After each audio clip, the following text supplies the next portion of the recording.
Customer এসে বলতেছে যে ভাই আমার স্যামসাং ফোনটা অন হয়ে এভাবে দাঁড়িয়ে আছে, এটা আর ফুল অন হচ্ছে না। কিন্তু ভাই অনেক দোকানেই নিয়ে গেছি, তারা বলছে সফটওয়্যার দিতে হবে, কিন্তু আমি সফটওয়্যার দেওয়া যাবে না, আমার প্রয়োজনীয় ডাটা আছে এর মধ্যে। তো আমি বললাম ভাই,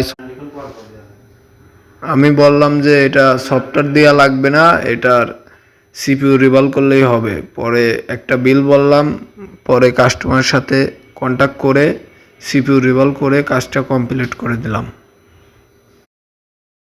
কাস্টমার নিজেও বলতেছে এটা কি সফটওয়্যার থেকে হয়েছে, আমি বললাম না।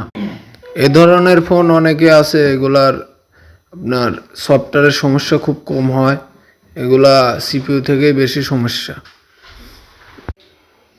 Samsung A03s 2s M02s M11 এ ধরনের ফোন যেগুলো হ্যাংলোগো হয়, অনেক অধিকাংশই সিপিইউ রিভলভ করার পর ফিক্স হয়ে যায়।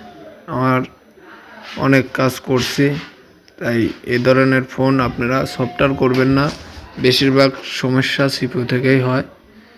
সিপিইউটা সুন্দরভাবে রিভলভ করে দিলেই এই ফোনগুলো চালু হয়ে যায় এবং খুব সুন্দরভাবে চলে। এই ধরনের ফোন আপনারা শুধু সিপিইউ রিভলভ করবেন, তাই হ্যাংলোগো ফিক্স হয়ে যাবে আশা করা যায়। আমি সিপিইউটাকে রিভলভ করে নিচ্ছি,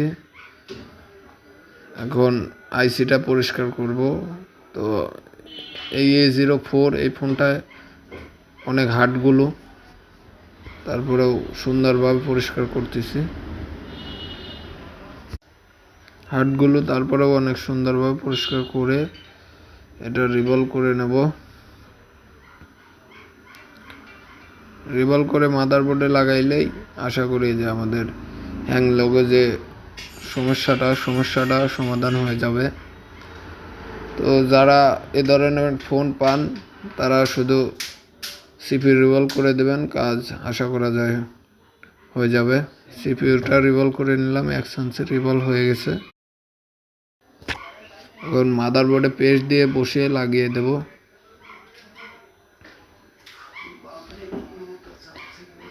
তো আমাদের সিপিইউটা লাগানো শেষ, এখন মাদারবোর্ডটা ফোনে লাগিয়ে চেক করব। আলহামদুলিল্লাহ ফোনটি অন হয়ে গেছে, এখন দেখি সম্পূর্ণ অন হয় নাকি। আমাদের ফোনটি সেকেন্ড লোগো চলে এসেছে এবং সম্পূর্ণ অন হয়ে গেছে। ধন্যবাদ। ভিডিওতে লাইক দিন।